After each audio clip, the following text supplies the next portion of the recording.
Voilà, et invité de ce journal, Jean Stelitano. Bonsoir. Bonsoir. Vous êtes secrétaire général du Secours populaire dans les Alpes-Maritimes. Alors, première chose, en région Provence-Alpes-Côte d'Azur, il n'y a pas de trêve des confiseurs pour vos antennes, c'est même plutôt l'inverse. Tout à fait.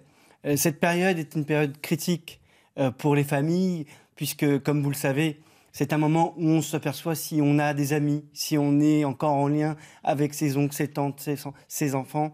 Et là, aujourd'hui, ceux que nous rencontrons sont isolés.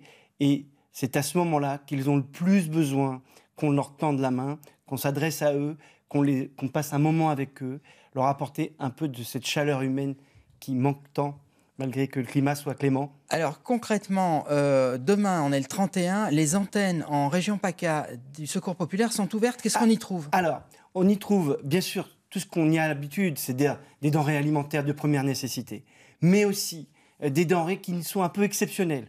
Les enseignes des supermarchés nous donnent les invendus et nous trouvons des bûches, des restes de saumon, des choses un peu festives. Et là, dans toutes les antennes du Bouches-du-Rhône, du Vaucluse, de toute la région sud, nous trouvons des denrées un peu spéciales, un peu festives. Alors ça, c'est pour les antennes, mais il y a aussi des distributions dans la rue parce qu'il y a des maraudes le soir du 31. Est-ce que là aussi, vous arrivez, si c'est possible, d'apporter un petit cadre festif? Alors, tout à fait. Nous avons heureusement des gens qui spontanément viennent nous voir pour nous aider à faire ces maraudes.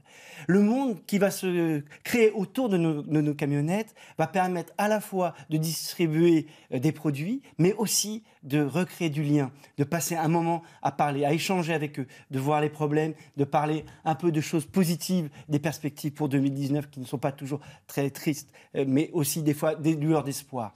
C'est un moment particulier et nous comptons bien sûr sur tous les points dans lesquels nous nous trouvons sur la région sud pour apporter ce petit moment de bonheur. Alors on a vu l'ouverture des antennes, on a vu les distributions dans la rue. Est-ce que vous organisez des réveillons dans certaines antennes, comme vous l'avez fait à Noël? On a vu des images. Tout à fait. Donc, eh bien, à l'occasion, nous diffusons auprès des sans-domicile, des personnes fragiles, nous les informons des endroits où se trouvent ces petits dîners festifs, où là, nous nous retrouvons bénévoles et bénéficiaires mélangés ensemble à partager ces moments un peu magiques qui sortent un peu de la chaleur surtout humaine. Dernier point, vous me répondez assez rapidement. Est-ce que les gens, les bénévoles se manifestent plus spontanément à l'occasion de ces périodes de fête? Tout à fait. Là, je pense que chacun fait parler son cœur et se dit « Comment est-ce que je peux me rendre utile ?» Eh bien, c'est le moment ou jamais, c'est à ce moment-là, au moment des fêtes, que les gens se révèlent le plus généreux et nous espérons dans la continuité de l'année 2019.